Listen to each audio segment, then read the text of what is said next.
just having my own money to spend. Yeah.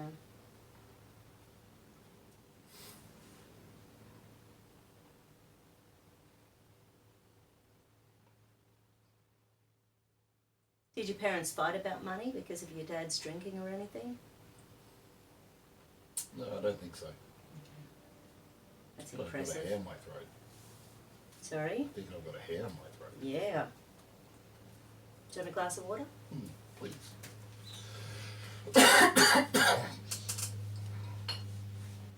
Well, I suspect it's more psychological than actual hair. Yeah, I was about to start working on your throat chakra and see what was going on. That feels a lot better. Cool. Thank you. Nice. No, they never really, like my mother's never been like big on money, like a materialistic person. Yeah.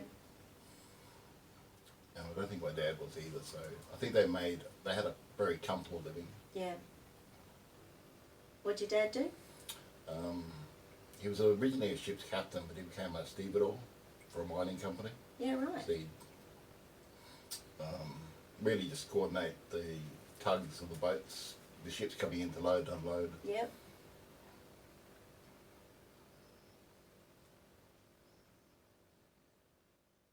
And my mother always just worked odd jobs in a shop, cleaning. Yeah. But her personality wouldn't have let her not do anything for long, I imagine. Yeah, she would forever just jump around.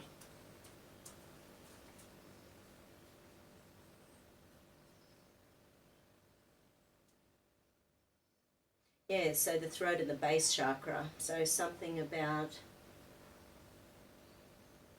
So nothing triggered your depression as a teenager? No, I can't think of anything. Oh, look, hormones suck, you know, so once those hormones kick in, if everything isn't in the right combination at the right time with growth spurts and all sorts of things, you know, it's... Yeah, I think I just fell into a bit of a dark hole. Yeah. But it led to, like I'd still go out, I wouldn't stay in, but I realised that it led to a lot of really poor choices and bad behaviour as a teenage boy. So I probably did a lot of things that were not very good. Yeah, okay. Mixed with the wrong crowd and... Yeah, yeah. And what made you change? Because obviously there was a shift. Did you just see it going down that wrong, dark pathway that you couldn't follow, or was there a split, or was there... No, I just realised that a lot of the people I was hanging out with wound up in jail, or... Yeah. And I figured, no, I don't want any of that. Yeah. And I just mixed up with other people. Yeah.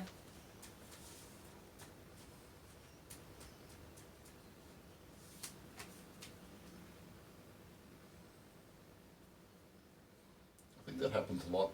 Oh, I shouldn't say. For me, it happened that I suppose I grew up and realised that wasn't the choice I wanted to make. Yeah. As much fun as I had with the guys I grew up with, like Yeah. we did some bad stuff. But we I had, was going to say you probably had some fun too. we had a lot of fun Yeah. times. Yeah.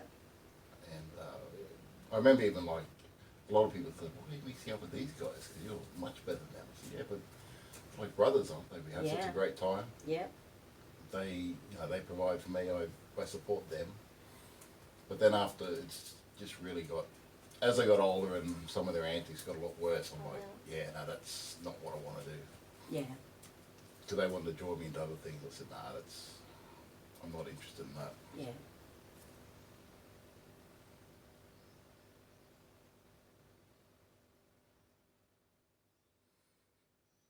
Grew up here in Brisbane? No, I grew up in Sweden. Yeah, right.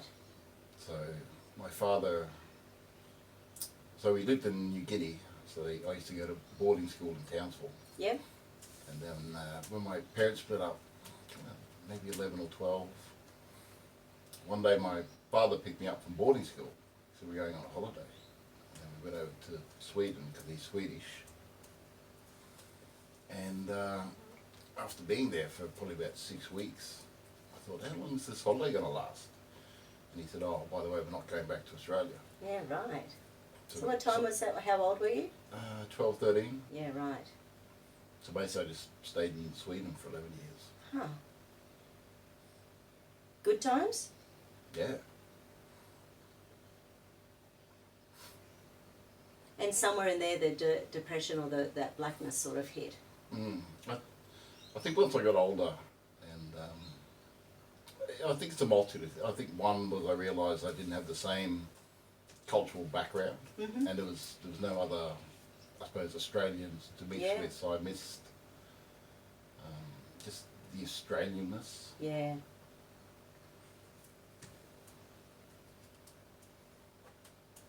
And I Did you come learn back. Swedish? Oh yeah, Hard out? fluent Swedish, Yep. and I started coming back to Australia then for holidays, which is funny because my mum I'd come back and see her, and then I'd fly back, and she didn't. There's no attachment or anything. Yeah. She'd be happy for me to go back, but I really enjoyed coming back because I felt as if I was coming home. Yeah. So you couldn't stay there. Maybe it was even, part of it might have been the SAD, seasonal affectiveness disorder. I think it just was purely the because- lack of vitamin D. Going to work but it's dark, and coming back when it's dark, Mm. it's actually quite depressing. Yeah. Yeah. Bizarre, isn't it? Yeah, the Earth's a funny place. Don't know what the flat earthers would think about that. I'm watching a lot of flat Earth videos, but I've discounted it. I still think the Earth is round. I'm willing to give anything you go for a bit. Well, funnily enough, obviously I'm not a, say pro-government or pro-medical association or pro-pharmaceutical company, that sort of thing. So even I, a few years ago, I sort of looked into it a little bit because I thought, well, who knows? Maybe all the governments were in cahoots and we're really on a flat plane. I don't know, because they've got some interesting little arguments going on there. I think the But thing yes, I tend to think we're round too. I think the thing that really made me think we're round is the fact that if the Earth is flat, but every other planet is round, then there's something. Why is the Earth so different, and what does that mean? Yeah. There's a lot of really deep implications if everything else is actually. Mm. But having said that, the flat Earthers, the high-end ones, tend to think that they're all just holograms or something. Yeah, yeah. It's like the Truman Show. It's all just pictures Yeah, on a something big like that. dome or something. I said that's too big for me to process. I Yeah. can't process that, so I just discard it. That's right. And if it is true, then there's nothing you and I can do about it. Exactly.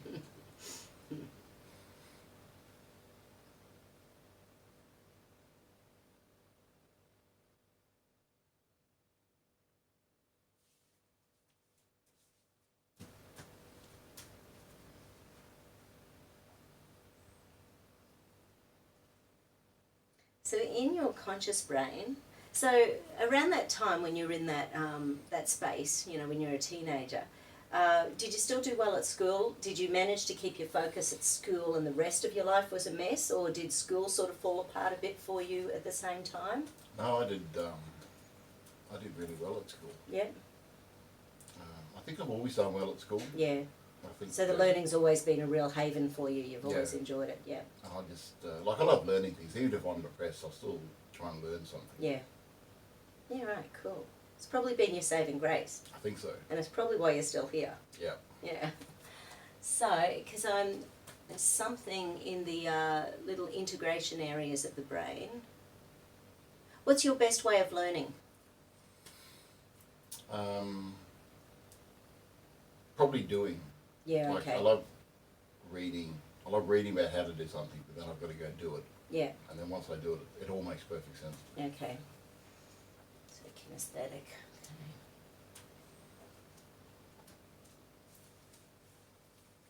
And hold.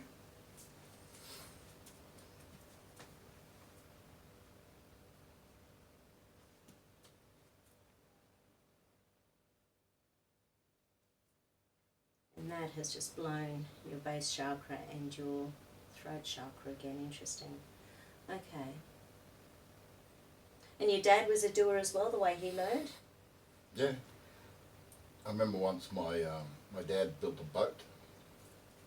He never built a boat before, as far as I knew. But he built this boat, not a big boat, it was 3 meters, something like that. He still built a boat. We still built a boat. Yeah. We took it down to the local jetty, put it in the water, and the boat sank like a rock. Yeah, Sank- right. Sank straight to the bottom. And he looked at me and he looked at the boat, and then we just went home. And it was just the funniest thing. He just built this boat. I don't know if he expected it to. I don't think he expected it to sink, but it did. He put it in the water, and however how he built it, maybe it was the wood he used, but it actually just sank straight to the bottom. And he just looked Oops. at me, and we just jumped in the car and never said anything. He just drove back home. But I had it to be. He built a boat. Yeah, yeah, absolutely. And hey, I'm sure you've seen those TV shows where, you know, the hugest boats ever, they get put in the water, they sink, they fall over. Funny things have happened to boats. Well, it taught me that sometimes I'll just do something without knowing the outcome. And sometimes the outcome's bad. It's like, yeah, I did not expect the boat to sink. But I'll still go and do it. I'll still give it a go. Yeah, and on those days you think, well, the boat sank. That's right. Moving on. Oh, well, let's try something else tomorrow. That's funny.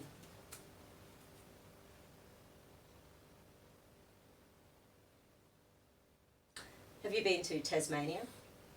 Yes. There's in Hobart where you take off from to go over to the art island, you know, where they have the... Oh, I've never been to the art one. Oh, okay. So the place where you go, they actually built this thing, and then they were supposed to slowly get it into the water, and it was going to be on the jetty. So they were doing it at like 3 o'clock in the morning or something, because it was going to take 4 hours to move it really gently. Anyway, all the ropes burst, and it just went in there and splashed, and it ended up working. It didn't sink, but the news crews weren't there yet, and they had this whole thing planned for like 7 o'clock in the morning that just didn't happen.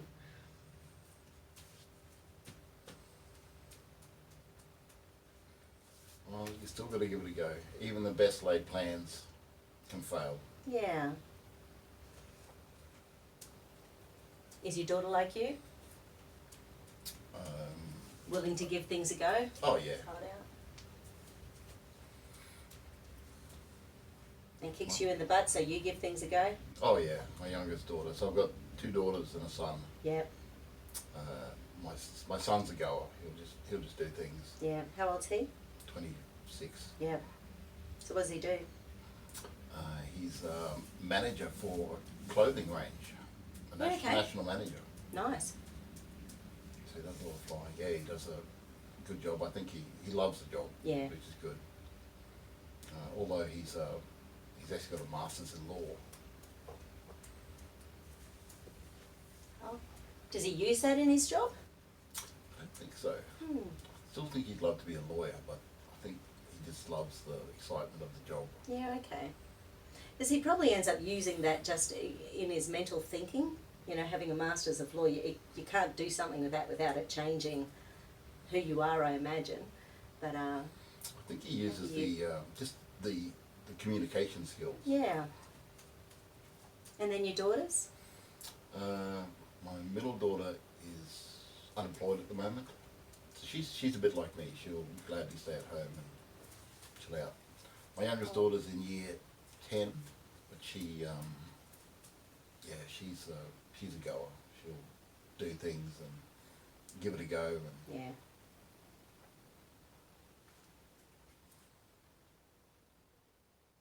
it's a little bit different. Nice. Who's your favourite? Only joking.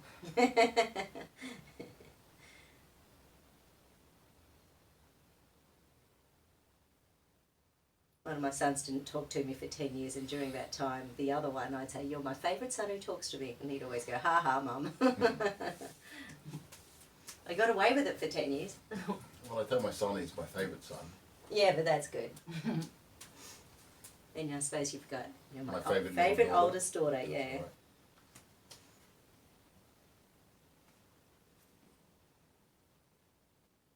My mum denies my oldest brother as her favourite, but he's always been the favourite. And she used to admit that he was her favourite. And then about 10 years ago, for some reason, she started saying, "I never said he was my favourite." We're all going, "Really? Come on."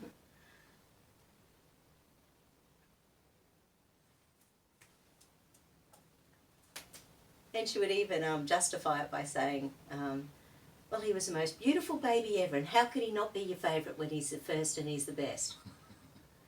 Then she starts denying it and go, well, come on. Can't have it both ways.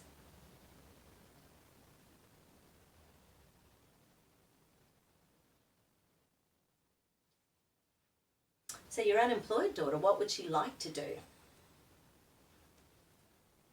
I don't know what she'd like to do.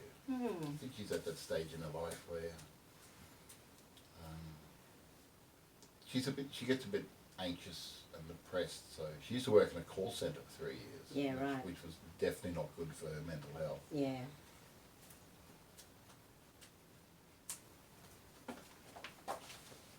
That can be hard work.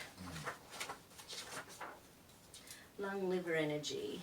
So lung once again is grief, guilt, regret. Yeah, right. For those times in your life you feel hampered and suffocated.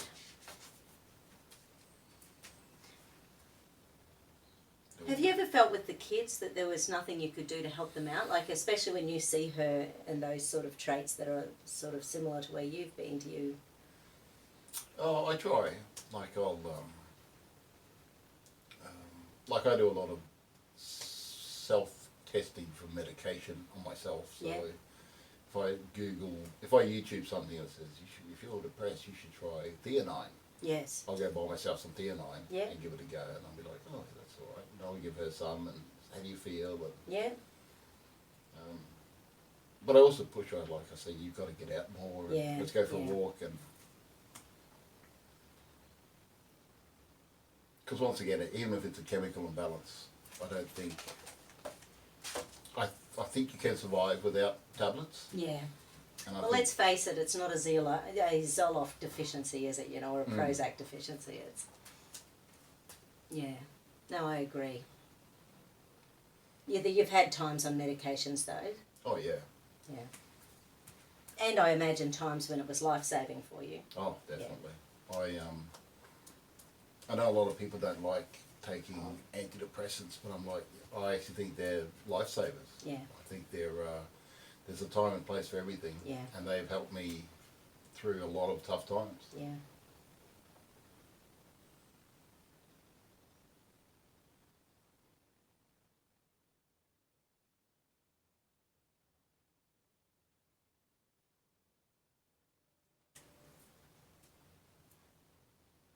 Have you had good psychs over the years as well? Anyone who's been useful? So Psychologists or I have. psychiatrists? I think the last one I went to is a Brisbane guy called Alex Roby. He taught me a couple of tools, things to say that I notice I'm feeling sad. Yeah. Things like that when I felt sad. Yeah. Because it distances myself. The feeling's not me. It's something in my mind, but I'm not necessarily sad. Yeah. I notice I'm feeling sad. Yes. And once I did that a few times, I noticed it did give me some distance, and I wasn't as sad.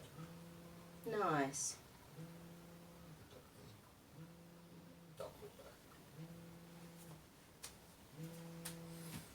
I remember reading a yogi philosophy is to assume there's an answer. So the question is, when you're feeling anything, to go, okay, I'm feeling sad, what's the solution? You know, so therefore you're telling the brain there's a solution by saying what's the solution, and then your brain is trying to find the answer subconsciously. Actually, one really good course I actually just finished the other week is government. It's a free course online called MindSpot. Right. And you sign, it's all free, and it's a 6-7 week course, and every week you download materials, read them, read the slides, do the little activities. Yeah. And I'd have to admit, there was a lot of, I thought I knew a lot about, how to counteract the thoughts in my head. Yeah. But they actually had a lot of really good examples, and some of the activities were good, and I thought for a free program that's run by the Australian, I think it's sponsored by the Australian government. Yeah. And I thought that's actually really, really helpful. So I'm going to... MindSpot. MindSpot. So is it sort of on mindspot.com.au or something? Yeah, I think it might be Mind. I think if you just Google Mindspot, it'll turn up. Nice. So they run. I think they run them every now and again. So you've got to start when they start. Yeah. And then but people call you up. So I've got calls every week from psychologists or psychiatrists saying, Yeah, right. "How's it going? Did it make any sense? Do you have any questions?" Wow. Yeah, right. So It's not just you doing it online. Yeah, There's a lot yeah. of support. They said if you need to call, give us a call, and if you've got any questions, is there any way we can make it better? Really good course for free. fantastic. I thought this is even my GP, because I told him about it, and I think you had to do an online assessment, and then it said you're relatively depressed or something. Yeah. And they said, "Do you want to send it to your GP?" And then he actually called me up and said, "Oh, you need to come and talk to me." And then we had a bit of a chat about the course. Yeah. And so I've got to go back see him next time I'm back, just to give him a bit of a debrief, because I think it's something he might recommend. So is it just for depression or is it? Depression, anxiety. Yeah, okay. Okay. That's good to know. Like I said, it's a free resource. I thought it was not usually all like online courses. Yeah, you've got to put the effort in. Yeah. It's I just thought this one was really well laid out, very Nice. professional. The fact that they called You you had every week. homework and stuff to do Yep. as well, I imagine. So reading the slides and doing the activities probably took a couple of hours a week. Yeah. Yeah. Yeah, right. So fairly decent sized as well. Oh yeah, and just some of the tools they taught me. I think some of them I already knew, but they expanded, so they Yeah, were nice. like, "Oh, I see, I can do it this way, the same Yeah. result, but a slightly different way to do it, which is actually a lot better." You do visualization and stuff like that? Yeah. Yeah. Usually when I fly to work, I've got a couple of really good meditations that I Oh, just nice. listen to.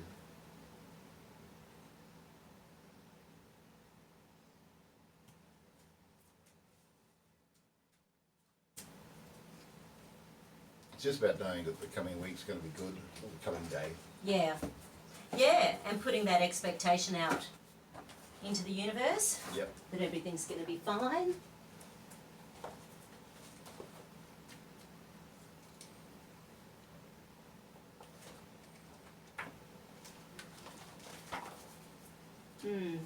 Yeah, I've got a client. She's been a client for 23 years, and she's got spirit guides. She believes she has spirit guides. She has spirit guides. Anyway, and she always knew that there were 5 of them. She's an automatic writer.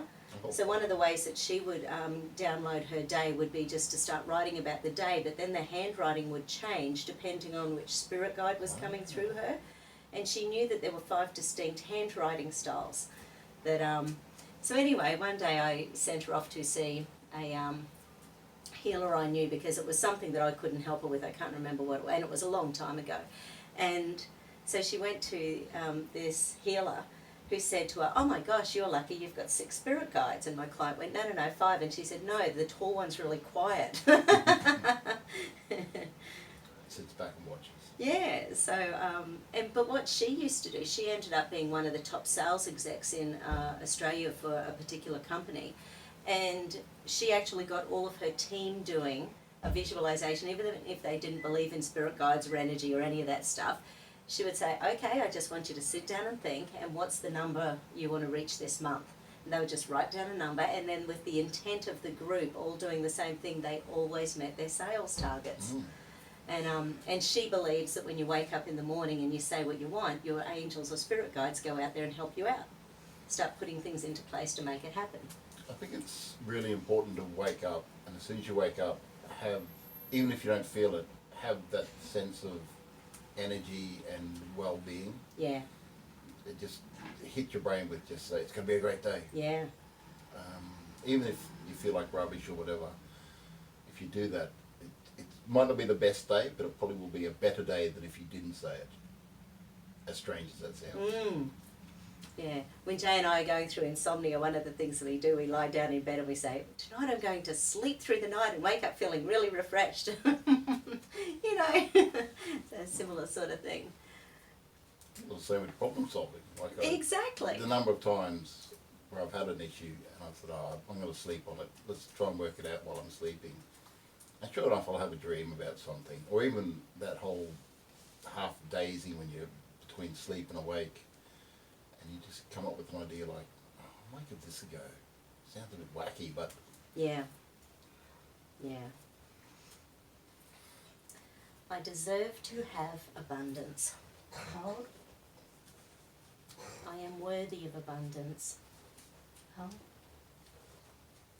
I am worthy of my abundance and I am opening to receiving this energy. I remove all fears that are preventing me reaching my abundance. I release all spiritual program that is blocking my abundance, and I know that I am able to be spiritual and have my abundance. With abundance in my life, I am fulfilled on every level. And the adrenals, and hold, hold. Survival switching, hold. Deep survival. Hidden deep survival. Inflammation.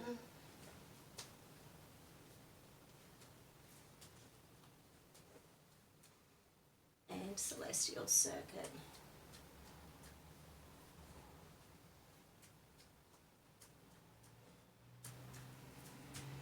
And hold, beautiful. And psychological reversal. Want, need, think, safe, believe, deserve, trust. So they're saying they're clear. Let's check them. So it was need and deserve. I need to let go of this problem. Hold. I need to keep this problem. Hold. Okay. Good. I deserve to let go of this problem. Hold. I deserve to keep this problem. Hold. Beautiful. Wow, that's fabulous. Thank you, Victor. oh, thank you. So, how come you keep coming back for kinesiology? I like it. I think it's really helped me. Yeah.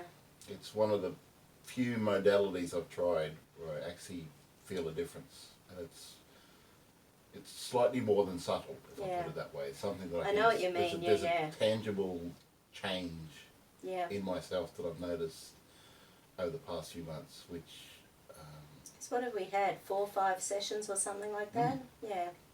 and it's just something that I feel actually has made a difference. Yeah. So out of all the spiritual things I've tried, Yeah. And you have tried some interesting ones. so this is definitely one of the ones that I notice. Yeah. I notice a change in me. Yeah. So, and I mean sometimes they don't always go the right way, but I know that I'm heading in the right Yeah. direction roughly. Yes, yes, yes. Well, good luck with your job interview you had this morning. Hope whatever is meant to be happens. I think that's how it is. Hmm. It's, which is a funny way to think about it, but you've still got to put the work in to get it. Yeah, yeah. I think sitting back and waiting for life to hand you things isn't how it works. Yes, very, very true. Well, there you go. Fabulous. Thank you so much. Thank you. Hope you enjoyed that, guys. Bye. Bye-bye.